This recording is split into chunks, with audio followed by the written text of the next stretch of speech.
Ça allait, somme toute, assez bien là, au niveau du printemps, cet été, un petit peu de déconfinement, donc ça allait bien. Mais cet automne, le reconfinement qui a été là, on remarque une légère hausse, là, malheureusement, là, des problèmes de santé mentale sur le terrain, dans nos appels. Les gens nous appellent parce qu'ils ne savent plus quoi faire, puis ils sont vraiment au bout du rouleau. Là, ils ont besoin de parler, ils ont besoin de voir des gens.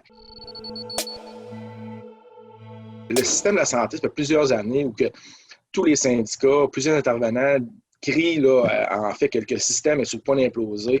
Il y a une énorme surcharge, autant dans les hôpitaux, autant que chez les paramédics. Tous les services associés, tout à la santé mentale, les services à domicile, CLSC, des choses comme ça, sont diminués. Il y a beaucoup de coupures les dernières années qui fait en sorte là, qu'on est rendu où qu'on est aujourd'hui. C'est ça, certain, quand on rentre chez les gens, où on voit que, bon, soit qu'ils sont dans la pauvreté ou qu'ils ont un appartement, mais ils ont une chaise, une table, c'est pas mal tout. C'est pas toujours très propre, c'est difficile, la santé mentale joue là-dedans. C'est sûr qu'on se dit que le confinement joue un rôle qui peut être très, très difficile pour certaines personnes, puis c'est comprenable. C'est très difficile au niveau des paramédics de pouvoir dire, mais j'aimerais ça te donner toute l'aide que tu peux. Malheureusement, on est limité en tant que paramédic. Vous comprendrez qu'on voit les patients 1 heure ou 2.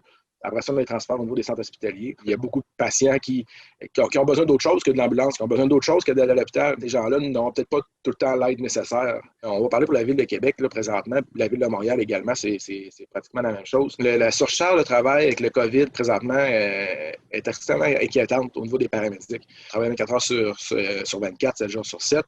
Il y a des quarts de travail de 8, de 10 heures, de 12 heures un peu partout. Les quarts de 12 heures se transforment régulièrement en 13 et 14 heures. Souvent, les gens n'auront pas le temps de pause repas. Aucune pause repas dans le quart de travail.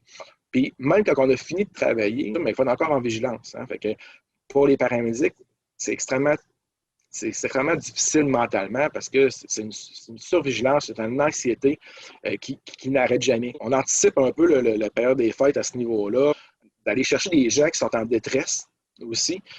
Ça nous affecte. On a un métier assez particulier parce qu'on voit trop de choses. Si on garde ça tout le temps, mais on rajoute en plus la survigilance, on rajoute en plus l'isolement des paramédics, on rajoute en plus la surcharge de travail. Oui, on est inquiet. Ce qui est bon pour nous, c'est faire attention au confinement. On le sait que c'est difficile, on le sait que les gens veulent savoir, veulent fêter Noël. Malheureusement, il faut garder nos distances, se protéger, laver les mains, le masque. Je pense que c'est le meilleur moyen d'aider tout le monde, le système de la santé au complet. Là.